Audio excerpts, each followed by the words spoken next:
I am so behind on recording podcasts. And not that I ever use a script, but sometimes I have a few ideas to touch on.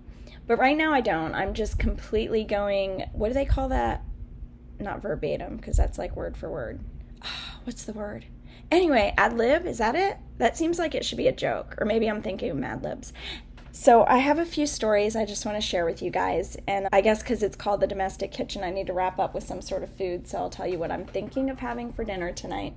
My dogs are outside barking, so I'm hoping in the post-editing phase, if I do that with this episode, you won't hear them. But if you do, you know I just got lazy.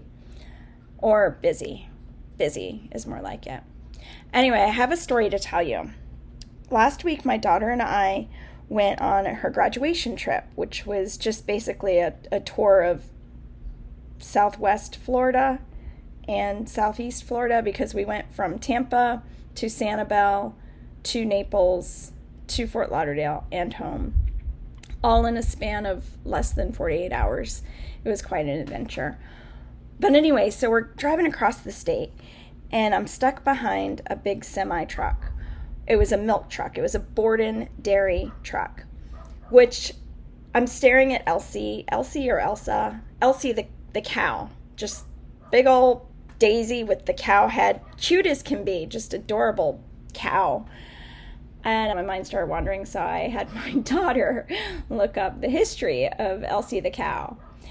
And I guess it'll explain the title of this podcast, that we go together like milk and glue.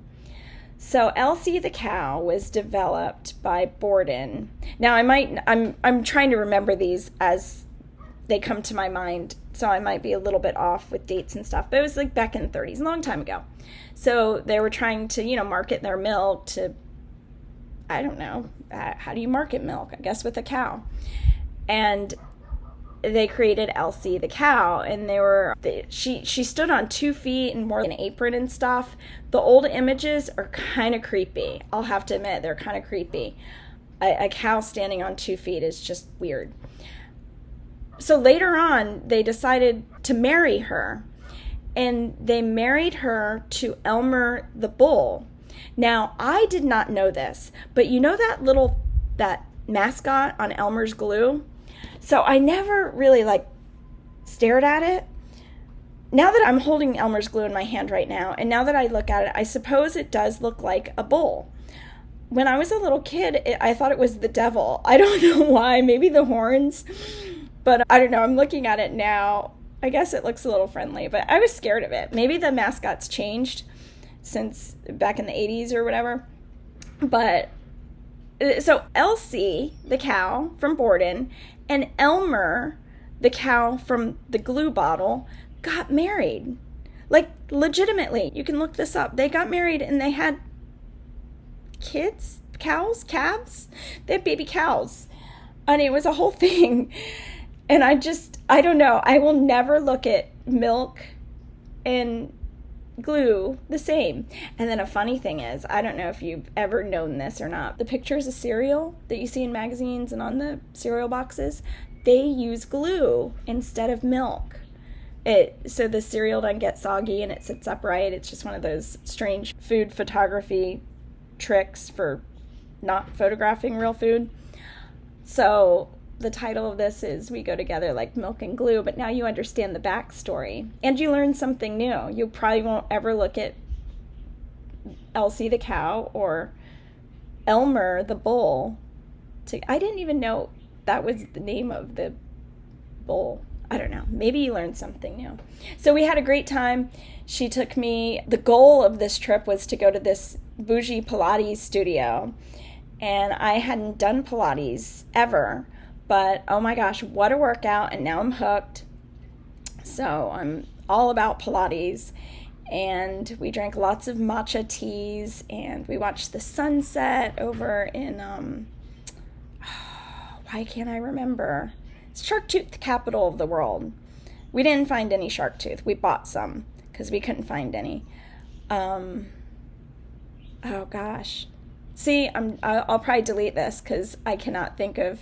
We went to Sanibel. It was right north of Sanibel, and I can't remember. And we stopped at this awesome Asian market. I love Asian markets, even though I don't know what half the stuff is in there. They fascinate me.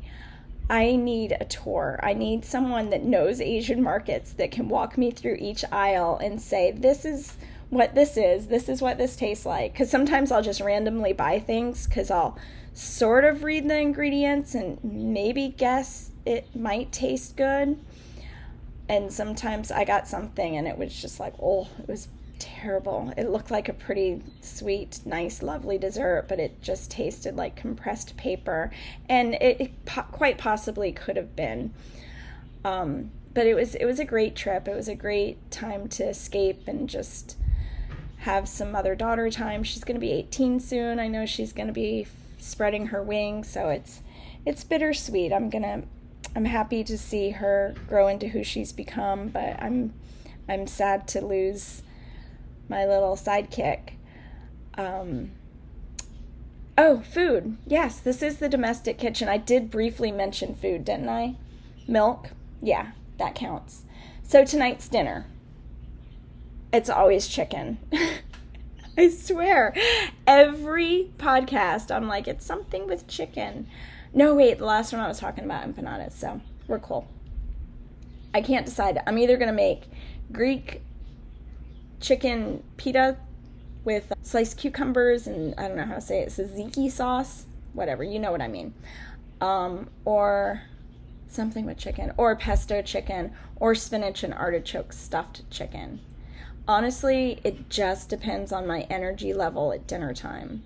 Right now, all I know is I have chicken that needs to be cooked and some stuff in the pantry that sort of goes with chicken. I will fill you in on what I do, and maybe I'll get, I don't know if I'll get the energy to make a video and put it on TikTok or whatever. It seems like the TikTok videos get way more views than the Instagram. Where are my Instagram people? Are you guys out there? You still do Instagram? I don't know. I feel like there needs to be a new social media. The others are just getting tired. One that's just food. Just food. I don't want to be distracted by beauty secrets or like, I feel like my feed is like books, beauty, plants, dogs, food. Sometimes I just want food. I just want inspiration for food. So if anyone is out there listening that's like super smart develop something that's just food, like nothing else. We don't want to see like, Brazilian butt lifts and I don't know, the terrors of the world. Just food. I just want to be inspired by food. I know there's all recipes. I hear you guys out there, but it's something different. Just a thought. Random thoughts for the day. Thank you for listening. Oh, did you hear that? I just got a text. I'm going to have to really edit this, or else I'm not. I'm just going to keep it real. You tell me what you want. Anyway, thanks for listening. I will be back with much more episodes, especially if you like these raw unfiltered ones, because they are way, way easier for me to do. Thanks for listening again. Bye.